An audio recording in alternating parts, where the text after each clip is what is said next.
My parents hid my violent brother's bipolar disorder from us, and my mom told him she could only trust him with our family's darkest secret. When I asked her why she never protected me from him, I found out that the truth was much more than I could handle. I'm the middle child with an older brother, Jack, and a younger brother, Oscar. Me and Jack are only 2 years apart, so I spent the first few years of my childhood looking up to him. But I could never understand why he never wanted to play with me. And our mom had hyperthyroidism, which meant she was extremely unpredictable. Sometimes she'd bring me to the park and was my best friend in the entire world. Other times she was barking orders at me. If you don't clean this entire apartment, I will give you something worse to cry about, is something she actually said once, when she caught me with my eyes watering from a dust allergy. But the more my mom abused me, the more I tried to be friends with Jack, until I gave up forever. On my 7th birthday, my dad bought me a bike. I rarely got to see him because he was working all the time, so him teaching me meant everything. My eyes were filled with a spark that only exists during childhood. So the next day, I asked Jack if he wanted to have a shot at it. When I saw his face light up, I thought I had finally said the right thing, but then he took it and ran it straight into a wall. Jack was fine, but my bike was completely destroyed. Jack came over to me crying, but instead of comforting me, or even just patting my back, he hit me and told me to shut the F up so mom and dad don't hear. I stopped trying to have a relationship with him after that, mainly because it was too painful. And a year later, Oscar was born. I decided early on that I wanted him to have a better childhood than me. So when he was old enough to understand words, I always made sure to give him the praise our parents never did. At 4 years old, he'd burst into my room wearing Jack's clothes and start randomly performing a fashion show. I'd clap every time and tell him how swag he looked. He had no idea I was lying through my teeth, lol. Because you know the awkward phase? The one where you just looked clapped 24/7? Well, Oscar's lasted until he was literally 16. It's honestly a miracle he wasn't bullied. But I don't even think he noticed how much of a loser the world saw him because of how well I treated him. Go me. But that's when Oscar and Jack stopped sharing a room together,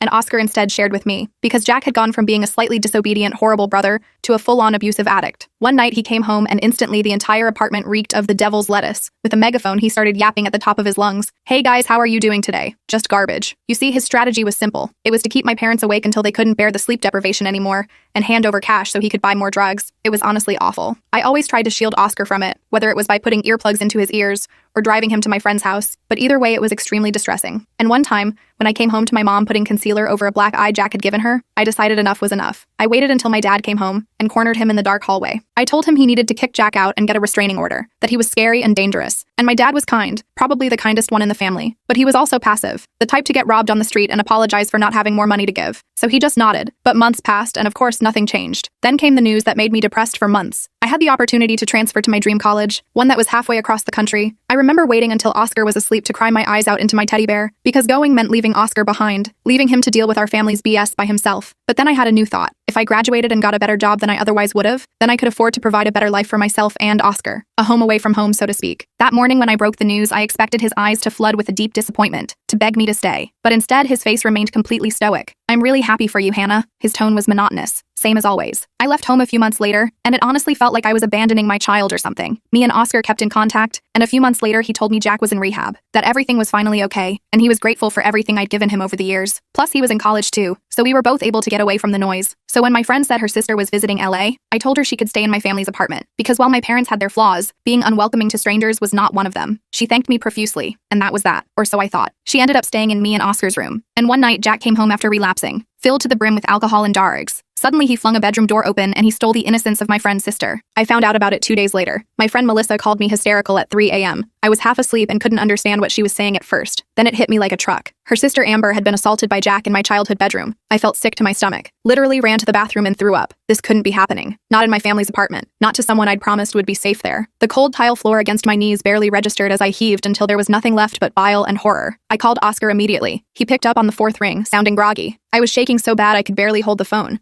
Oscar confirmed everything. Said he came home from a late study session to find police at the apartment. Jack had been arrested. Amber was at the hospital. My parents were completely falling apart. I could hear the exhaustion in Oscar's voice. That familiar tone he'd developed over years of Jack's chaos. Resigned, defeated, yet somehow still functioning. I booked the first flight back to LA. Spent my entire emergency fund on that ticket. The whole 5-hour flight, I just sat there staring at the seat in front of me. An older lady next to me kept asking if I was okay. I couldn't even answer. Just nodded and turned away. My mind kept replaying every interaction I'd ever had with Jack, searching for the moment where I should have seen this coming, where I could have prevented it somehow. When I landed, I took an Uber straight to my parents' apartment. The driver tried making small talk, but I couldn't manage more than one-word responses. The familiar streets of my neighborhood seemed alien now, tainted by what had happened. The place looked exactly the same but felt completely different. Mom was sitting at the kitchen table staring blankly at a cup of cold coffee. Dad was pacing back and forth in the living room, wearing a path in the carpet I'd played on as a child. Oscar sat in the corner, looking smaller than I remembered, his shoulders hunched forward as if carrying an invisible weight. No one even noticed when I walked in. I dropped my bag on the floor and the thud made them all look up. Mom burst into tears, her face crumpling like tissue paper. Dad just stood there, frozen mid-step, his eyes red-rimmed and distant. Oscar ran over and hugged me so tight I couldn't breathe. We all just stayed like that for what felt like forever. The familiar smell of home, Mom's lavender candles, Dad's aftershave, now mixed with something else, something sour and wrong. Later that night, after my parents went to bed, Oscar filled me in on everything. Jack had been in and out of rehab 3 times since I left. The success story Oscar had told me about was just to keep me from worrying. My parents had been enabling Jack the whole time, giving him money, letting him stay at the apartment between rehab stints. Oscar's voice was flat as he described how Jack would show up at 2 a.m., sometimes with strange friends, sometimes alone but clearly high. How he'd raid the fridge, blast music, threaten Oscar if he complained. I felt so stupid, so naive. I'd believed everything was getting better when it was actually getting worse. And now an innocent person was suffering because of it, because of me, because I'd offered up our apartment without knowing what was really going on. The guilt sat in my chest like a stone, making it hard to breathe. I remembered Amber's smile when I'd told her she could crash in my old room, how relieved she'd looked to have a safe place to stay while visiting LA. The next morning, I went to see Melissa at her hotel. The lobby was all bright lights and cheerful music that felt obscene given the circumstances. I'd never seen my friend look so broken. She couldn't even look me in the eye at first. Just sat on the edge of the bed with her hands folded in her lap, her fingernails bitten down to the quick, tiny spots of blood on her cuticles. I didn't know what to say. What could I possibly say? Sorry my brother assaulted your sister? Sorry I told you our apartment was safe? The words felt inadequate, almost insulting in their simplicity. Melissa finally spoke after what felt like hours of silence. She told me Amber was pressing charges, that there was DNA evidence, that it was an open and shut case. Jack was looking at serious prison time. Part of me felt relieved. Another part felt devastated. This was my brother, the same kid who used to build pillow forts with me before everything went wrong. The boy who'd cried when I left for college, clinging to my leg even as he pretended not to care. How had we ended up here? I asked to see Amber. Melissa said no. Said Amber didn't want to see anyone connected to our family. I understood. I left a letter for her anyway, apologizing, offering to help in any way I could. I don't know if she ever read it. I sealed it with shaking hands, my tears smudging the ink in places. The next few days were a blur of police statements, lawyer meetings, and family fights. My parents kept insisting Jack needed help, not prison. I couldn't believe what I was hearing. I screamed at them for the first time in my life, my voice bouncing off the walls of our small kitchen. Told them they were part of the problem, that they'd enabled Jack for years while I tried to protect Oscar from the fallout. Mom covered her ears like a child. Dad slammed his fist on the counter so hard a mug fell and shattered, coffee splashing like blood across the linoleum. Oscar just watched it all with those same stoic eyes. He'd gotten so good at hiding his emotions that I couldn't tell what he was thinking anymore. When I finally got him alone, I asked why he'd lied to me about Jack being better. He just shrugged and said, "You were happy at college." I didn't want to ruin that. His voice was so matter-of-fact, like he was discussing the weather instead of years of deception. I broke down crying. My little brother had been protecting me when it should have been the other way around. I'd failed him completely. Failed Amber too. Failed everyone by leaving and believing things would magically get better without me there to fight for change. Oscar awkwardly patted my back, clearly uncomfortable with my display of emotion. He'd learned to shut down his feelings so completely that mine seemed to overwhelm him. Jack's preliminary hearing was scheduled for the following week. I decided to stay in LA until then. Took a leave of absence from school, emailing professors with a vague family emergency explanation. Moved back into the apartment temporarily, sleeping on the couch because I couldn't bear to be in my old room, the room where it happened. I couldn't even look at the door without feeling nauseated, imagining Amber's terror, Jack's violence. Every night I'd lie awake staring at the ceiling, watching headlights create moving shadows as cars passed outside, wondering how we got here, how my brother went from the kid who broke my bike to someone capable of such violence. I kept thinking about all the warning signs I'd seen but ignored or minimized, the hitting, the yelling, the manipulation, the escalating behavior that everyone just accepted as Jack being Jack. The time he called Oscar's hamster and claimed it was an accident. The girlfriends who stopped coming around suddenly, who wouldn't explain why. I visited him in jail once, just once. The facility was cold and sterile, smelling of industrial disinfectant and despair. He looked smaller somehow, deflated. His usual swagger replaced by a shuffling gait as the guard led him to the visiting booth. When he saw me, he started crying immediately, begged me to help him. Said he didn't remember what happened that night. Said he'd been blackout hammered and high. I just sat there, staring at him through the glass, feeling nothing but emptiness. His tears seemed performative, his desperation calculated. Or maybe I just couldn't let myself believe him anymore. When I got back to the apartment that evening, I found my dad sitting alone in the dark. He looked like he'd aged 10 years in a week, new lines etched around his mouth and eyes, his hair seeming grayer than before. I sat down next to him, not saying anything at first. Then he started talking about Jack as a little kid, about how bright and funny he was before everything went wrong, how he'd been reading at 4, solving complex puzzles, charming everyone he met. I listened, feeling this weird mix of anger and pity. The father I'd resented for years suddenly seemed as much a victim as the rest of us. Dad finally admitted something I'd never heard before. Jack had been diagnosed with bipolar disorder when he was 14. My parents had kept it from me and Oscar, thinking they were protecting us. They'd tried to get him help, but Jack refused to take his meds consistently. Then he started self-medicating with alcohol and substances. The situation spiraled from there. Dad's voice cracked as he described taking Jack to different doctors,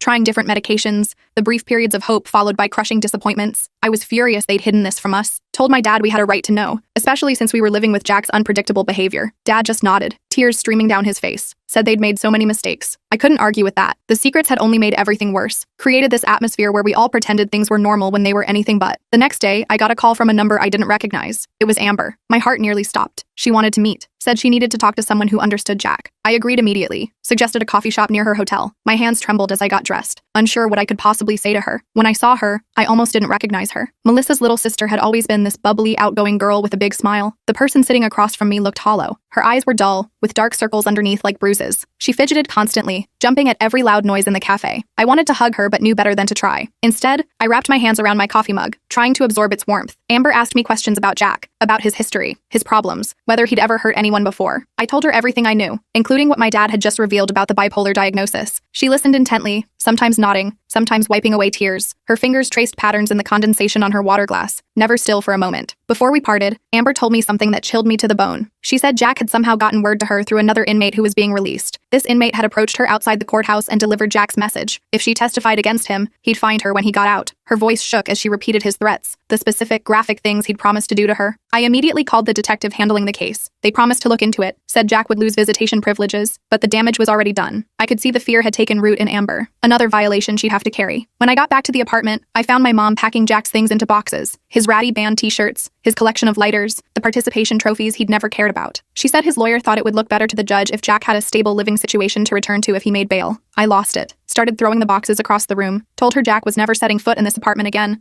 not while Oscar and I were there, that she was delusional if she thought he was coming home after what he'd done. Mom slapped me, hard, first time she'd ever hit me as an adult. The sound cracked through the room like a gunshot. We both stood there in shock, her handprint blooming red on my cheek. Then she crumpled to the floor, sobbing. I left her there and went to find Oscar. He was in our old room, sitting on his bed with headphones on, staring at the wall. I tapped his shoulder and he jumped like I'd electrocuted him. His eyes were wide with panic until he recognized me. We went for a walk, ended up at this little park we used to go to as kids. Sat on the swings, not really talking at first, the chains creaking rhythmically as we pushed ourselves back and forth. The playground looked smaller than I remembered, the paint peeling, the slide dented. Then Oscar opened up, told me Jack had been threatening him for years. Little things at first, taking his stuff, making him do Jack's chores. Then it escalated to blackmail. Jack caught Oscar smoking devil's lettuce once and used it to make him steal money from our parents. Threatened to tell them about Oscar's boyfriend if he didn't comply. I was stunned. Asked why he never told me. Oscar said he was ashamed. Thought I'd be disappointed in him. I hugged him so tight. Promised I'd never be disappointed in him for being victimized by Jack. We made a pact right there on those swings. No more secrets between us. No more protecting each other from the truth. The rusty chains dug into my palms as I gripped them, making the promise I should have made years ago. The day before Jack's hearing, his lawyer called our parents. Said they were offering a plea deal, 5 years instead of 15. But Jack was refusing it. Insisted he was innocent despite all the evidence. Said Amber was lying. My parents were frantic, begging me to talk to him, convince him to take the deal. Mom's eyes were wild, desperate. Dad kept running his hands through his hair until it stood up in gray tufts. I refused at first. Told them Jack made his choices and now had to face the consequences. But then I thought about Oscar, about how having this drag out would affect him, about the toll a trial would take on Amber and the other victims. So I agreed to try, for Oscar's sake, not Jack's, not for my parents, who still couldn't see how they'd contributed to this disaster. The jail was cold and smelled like industrial cleaner mixed with sweat and despair. Jack looked even worse than before, twitchy, angry. His eyes darted around the room, never settling on my face for long. When I mentioned the plea deal, he exploded. Started yelling that I was betraying him, that I never loved him, that I always thought I was better than him. His spittle hit the glass partition between us as he ranted, his face contorted with rage. I just sat there, letting him rant. When he finally ran out of steam, I leaned forward and told him I knew about the threats to Amber. His face changed instantly, went from rage to this calculating look I'd seen 1,000 times before, the mask slipping to reveal the manipulator beneath. He denied it at first, then tried to justify it. Said he was just scared, that he wasn't thinking clearly, that he'd never hurt her. He just wanted her to drop the charges. I stood up to leave, and that's when he grabbed my arm through the little opening in the partition, squeezed so hard I knew it would bruise. A guard rushed over and pulled him back. As they were dragging him away,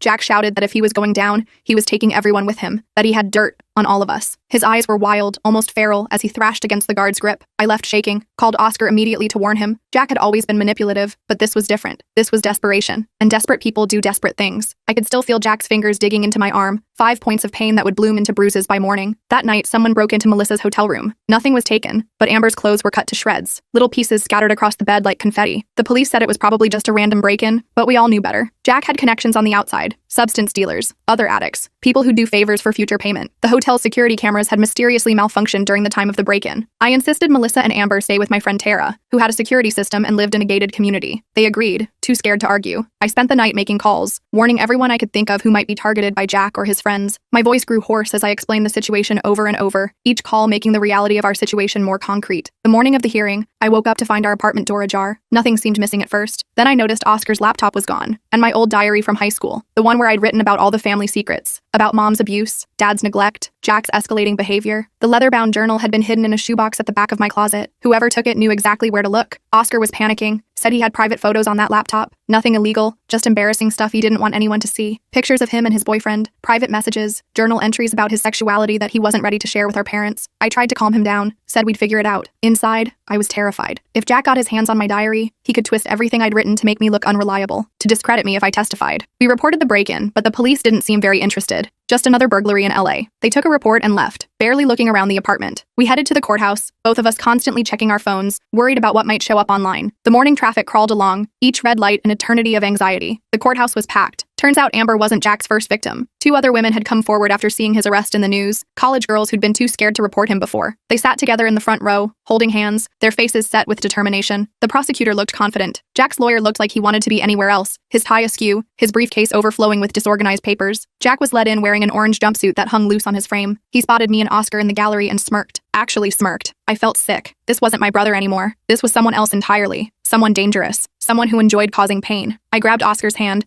needing something to anchor me as the room seemed to tilt. The hearing itself was brief. Jack changed his plea to guilty at the last minute. The judge set a sentencing date for the following month. As they led Jack out, he looked back at me and mouthed something. I couldn't tell what it was, but it made Oscar grab my hand so tight it hurt. The bailiff's keys jangled as Jack was escorted out, the sound echoing in the suddenly quiet courtroom. Outside the courthouse, a guy I didn't recognize approached us. Tall, skinny, with tattoos crawling up his neck. One of Jack's friends from his dealing days. He handed me a note and walked away before I could say anything. The note just said, "Check your email. Jay says you have 24 hours to get him out or everything goes public." I checked my email on my phone. There it was. Screenshots of my diary, Oscar's private photos, even a video I'd never seen before of my mom hitting me when I was about 10.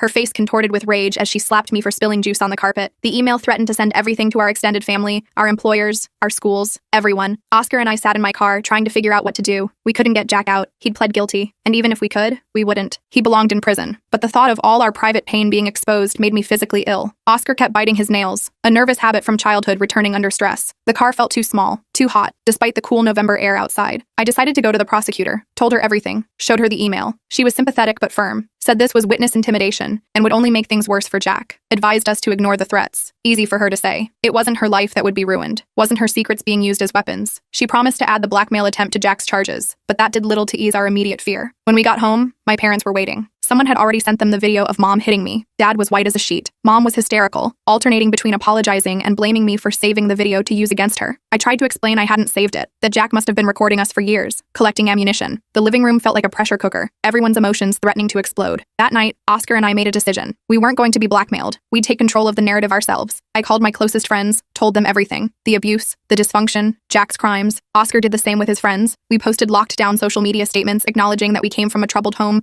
but were breaking the cycle of abuse. My hands shook as I typed out my post, but with each word, I felt a little lighter. It was terrifying, exposing our family's darkest secrets, but also weirdly freeing. No more pretending, no more covering for our parents, no more protecting Jack from consequences, no more lies. The truth sat between us like a third person, uncomfortable but necessary. The next day, the promised expose dropped. Jack's friends had created a website with all our private information, but it fell flat. We'd already told our truth. The people who mattered to us already knew, and strangers on the internet, who cared what they thought? The site got some traffic, but most people saw it for what it was, a desperate attempt at revenge by a guilty man. The prosecutor added witness intimidation and blackmail to Jack's charges. His sentencing would likely be even harsher now. My parents were furious with Oscar and me, said we destroyed the family by airing our dirty laundry. I reminded them that Jack was the one who'd collected and distributed the evidence, that he was the one who'd assaulted 3 women, that he was the one who'd been terrorizing us for years while they looked the other way. Dad just walked out of the room. Mom threw a glass against the wall, the shards catching the light as they fell. Mom moved out that night, said she needed space, packed a suitcase and went to stay with her sister in San Diego. Dad stayed but barely spoke to us, moved like a ghost through the apartment, going to work, coming home, eating silently, retreating to his bedroom. Oscar and I didn't care. We had each other. And for the first time, we had the truth out in the open. No more secrets festering in the dark. A week later, I got a call from Amber. She'd seen our posts, wanted to thank us for standing up to Jack, for believing her, for not trying to protect him like so many families do. We met for coffee again, and this time she seemed stronger, still traumatized, but determined to heal. Her hands were steady as she lifted her cup, her eyes clearer than before. I went back to my apartment to pack up more of my things. I decided to take a semester off, stay in LA until Jack's sentencing, make sure Oscar was okay. As I was going through my old room, I found something tucked behind the radiator, a small notebook I didn't recognize, its cover worn, the pages yellowed with age. It was Jack's journal from when he was 13. I sat on my old bed and read the whole thing in one sitting. It was heartbreaking. He wrote about hearing voices, about feeling like his brain was on fire, about being scared all the time, about how he started drinking to quiet the noise in his head. His handwriting changed from page to page, sometimes neat and controlled, other times frantic scribbles that tore through the paper. There was one entry that hit me hardest. He wrote about breaking my bike, said he did it because he was jealous, because Dad never taught him to ride a bike, because he wanted me to hurt like he was hurting. I cried for the little boy who wrote those words, for the brother I never really got to know, for the man he became and the lives he destroyed, including his own. I showed the journal to my dad. He broke down completely, said they'd tried to get Jack help, but the mental health system was a maze they couldn't navigate, said they'd spent thousands on treatments that didn't work, said they'd been afraid Jack would hurt himself if they pushed too hard. Dad's shoulders shook with sobs as he confessed their failures, their fear, their misguided attempts to protect us all. I understood their fear better now, but it didn't excuse what they'd allowed to happen. Their failure to protect Oscar and me, their enabling of Jack's worst behaviors, their denial about how dangerous he'd become. The damage was done, and no amount of understanding could undo it. The day before Jack's sentencing, I visited him one last time, brought the journal, asked him if he remembered writing it. He seemed surprised I'd found it, said he thought he'd burned it years ago. For a moment I saw a flash of the brother I used to know, vulnerable, human. His fingers traced the cover gently, as if greeting an old friend. I told Jack I was sorry the adults in his life had failed him, that he hadn't gotten the help he needed, but that I couldn't forgive what he'd done to Amber and the others, that I couldn't forgive how he'd terrorized Oscar, that actions have consequences no matter what demons drive them. My voice was steady, even as my heart ached for what might have been. Jack listened silently. When I finished, he pushed the journal back across the table to me, said I should keep it, said maybe someday I'd understand him better. I took it, not sure if it was a peace offering or just another manipulation. The worn cover felt heavy in my hands,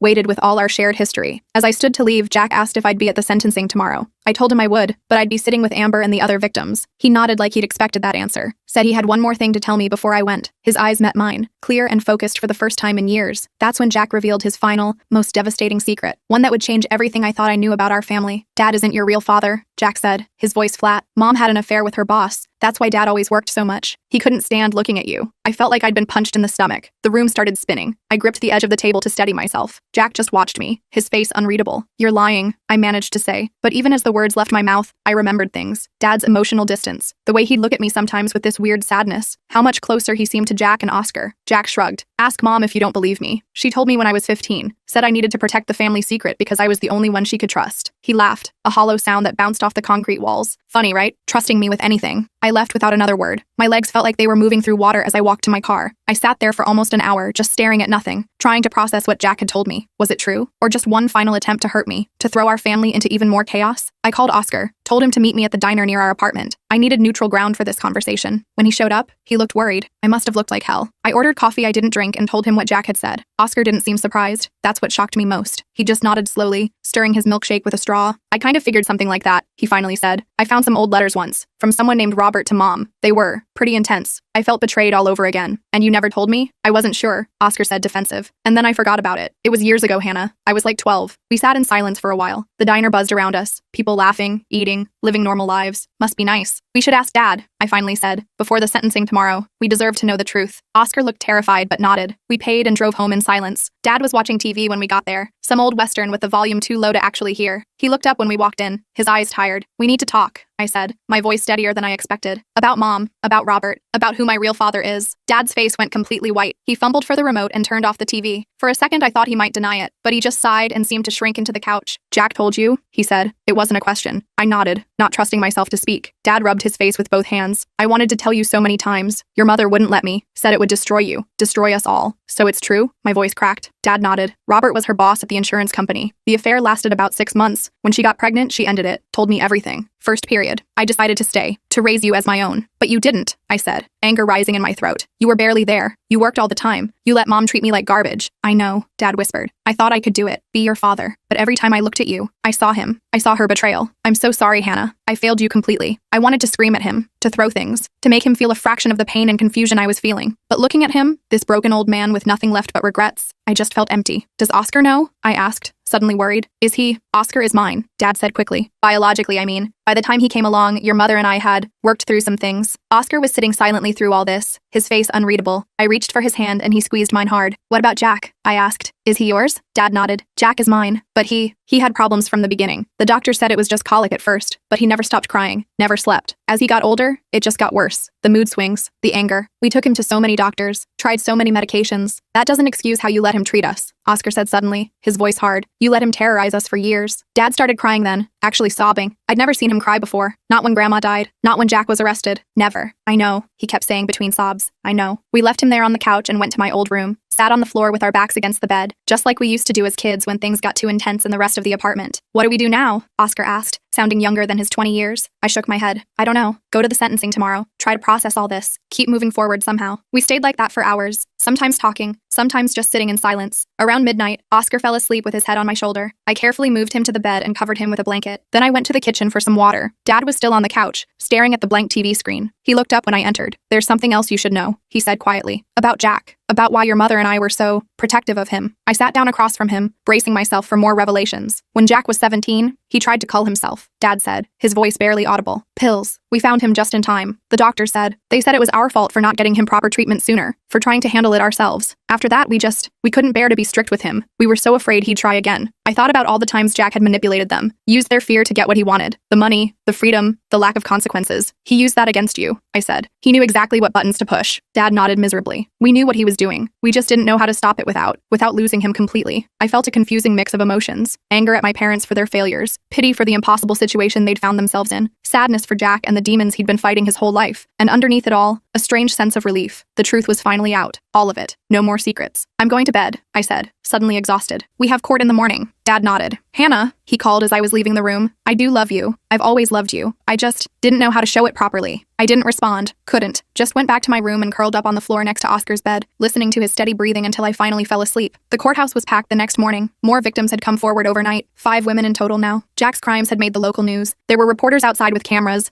asking for statements as we pushed past them into the building. Amber and Melissa were already inside, sitting with the other victims. Amber looked up when I entered, her eyes questioning. I nodded slightly, letting her know I was there for her, not Jack. She gave me a small smile and turned back to the front. Jack was brought in looking even worse than before, pale, thin, dark circles under his eyes. When he saw me, he smirked again, thinking his revelation had destroyed me. I stared back, my face neutral, refusing to give him the satisfaction. The sentencing was quick. The judge was harsh, calling Jack a predator who had shown no remorse. 15 years. No possibility of early parole. Jack's face didn't change as the sentence was read. He just stared straight ahead, like none of this was happening to him. As they let him out, he looked back at me one last time. I thought he might try to say something, make one last attempt to hurt me, but he just looked, lost. For a second, I saw the little boy from the journal, the one who was scared and in pain. Then the guards led him through the door, and he was gone. Outside the courthouse, I approached Amber, asked if we could talk. We sat on a bench away from the crowd. I told her everything, about Jack's mental illness, about my parents' failures, about the family secrets that had just come to light. Not to excuse what Jack had done, but to give her the context she'd asked for. Thank you for telling me, she said when I finished. It doesn't change anything, doesn't make it hurt less, but it helps to understand. I nodded. I know. I just wanted you to have the whole picture. What will you do now? She asked. I hadn't really thought about it. Go back to school, I guess. Try to finish my degree. Help Oscar get through this. Figure out who I am now that everything I thought I knew about myself has changed. Amber reached over and squeezed my hand briefly. For what it's worth, I think you're stronger than you realize. You and Oscar both. I thanked her, feeling awkward but grateful. We exchanged numbers, promised to keep in touch. Not friends exactly, but connected by something neither of us had chosen. Oscar was waiting by the car. Can we get out of here? He asked, eyeing the reporters who were still hanging around. We drove to the beach, sat on the sand watching the waves. It was a clear day, the ocean stretching out endlessly before us. Oscar skipped rocks while I just sat, letting the sun warm my face. I'm not going back to that apartment, Oscar said suddenly. I can't live there anymore. Not with them. Not after everything. Where will you go? I asked. He shrugged. Get a place with some friends, maybe. I've been saving from my campus job. I thought about my tiny studio apartment back at school, the scholarship that barely covered my expenses, the part-time job that ate into my study time. What if we got a place together? I suggested. Not now, but after I graduate next year. Somewhere halfway between your school and wherever I end up working. We could split the rent. Oscar's face lit up. You mean it? You'd want to live with me? Of course I would, I said, surprised by his reaction. You're the only family I've got that matters. He hugged me then. A real hug. Not the awkward pat on the back he usually gave. Same, he mumbled into my shoulder. We stayed at the beach until sunset, making plans. Practical stuff like budgets and locations, but also fun things. Movie nights, getting a dog maybe, having friends over for dinner, normal things that had never been normal for us. When we finally went back to the apartment, Mom was there. She'd driven up from San Diego after hearing about the sentencing on the news. She tried to hug me, but I stepped back. Her face crumpled, but I couldn't bring myself to comfort her. "I know you hate me right now," she said, her voice small. "I don't blame you. I don't hate you," I said, surprised to find it was true. "I just don't trust you, and I don't want to live in the past anymore." I told her about our plan, me and Oscar getting a place together after graduation. She nodded, tears streaming down her face. "I understand," she whispered. "I hope someday you can forgive me." I didn't answer that, couldn't promise something I wasn't sure was possible. Instead, I went to my room and started packing. I had a flight back to school the next day, classes to catch up on, a life to rebuild. Oscar helped me carry my bags to the car in the morning. Mom and Dad stood awkwardly in the doorway, not sure what to say or do. I gave them each a stiff hug, more for closure than affection. "I'll call when I land," I told Oscar, hugging him tightly, "and we'll talk every week, make plans, figure things out." He nodded, trying to look tough, but I could see he was fighting back tears. "Go be awesome," he said. "I'll be fine here until you're done with school." I believed him. Oscar was stronger than anyone gave him credit for, stronger than I'd been at his age. As I drove away, I glanced in the rearview mirror. Oscar was still standing there, waving. Mom and Dad had gone back inside. The apartment building looked smaller somehow, less intimidating than it had when I was growing up. I turned on the radio and rolled down the windows, letting the cool morning air rush in. For the first time in weeks, I felt like I could breathe properly. The future was uncertain, full of challenges I couldn't predict, but it was mine to shape. Mine and Oscar's. Jack had tried to destroy us with his secrets. Instead, he'd set us free.